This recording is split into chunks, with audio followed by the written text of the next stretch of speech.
تفضل.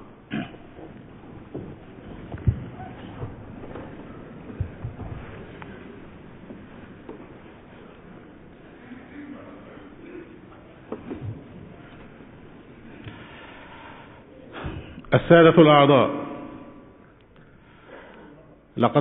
لقد تابعت التطورات الأخيرة المتعلقة بقضية التمويل الأجنبي المتهم فيها عدد من منظمات المجتمع المدني العاملة في مصر، بدءا من تنحي هيئة المحكمة عن النظر في القضية، وصولا إلى رفع قرار حظر السفر المفروض على بعض المتهمين الأمريكيين والأجانب،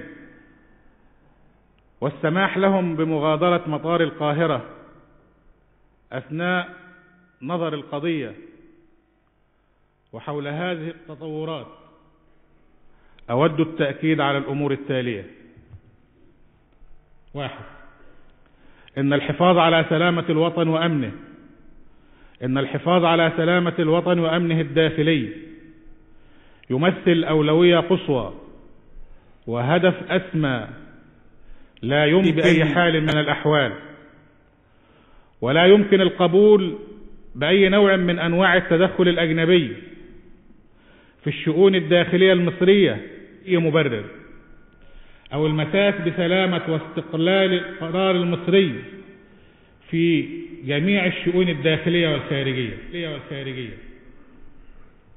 إن قضية التمويل الأجنبي المتهم فيها بعض منظمات المجتمع المدني ما تزال منظورة أمام القضاء المصري، وإني على يقين لا يخالطه أدنى شك بأن قضاة مصر لن يقبلوا المساس بدور القضاء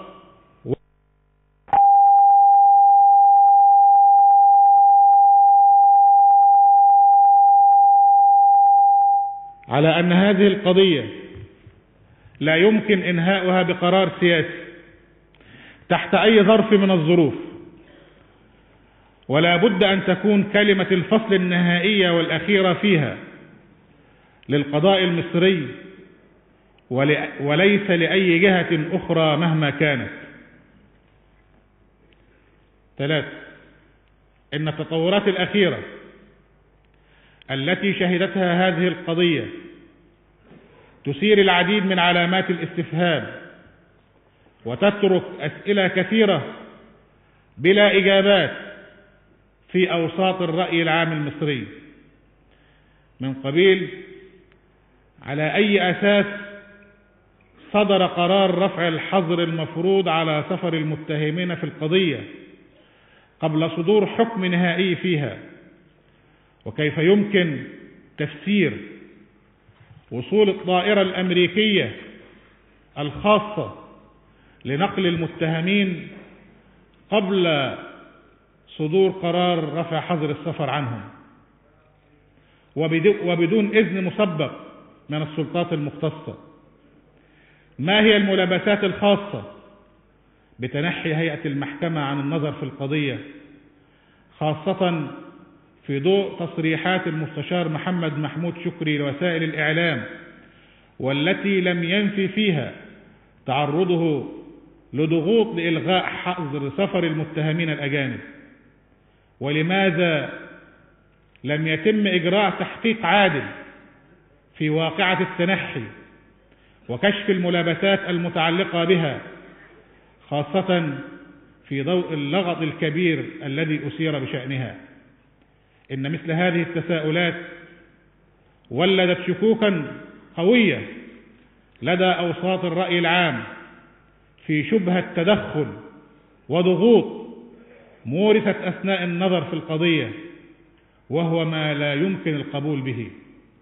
وفي ضوء ذلك فإن مجلس الشعب سوف يستخدم كافة الوسائل والآليات لاستجلاء الحقيقة ومحاسبة المسؤولين عن هذه الجريمة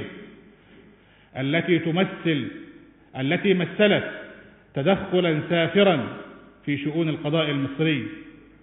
إنني من هنا أؤكد أننا لن نسمح لكائن من كان بأن يمس سيادة هذه البلاد ومؤسساتها، ولذلك فإن مجلس الشعب معني بالتصدي لهذه الجريمة ومحاسبة كافة المتورطين فيها مهما كان شأنهم ومنصبهم، مهما كان شأنهم ومنصبهم،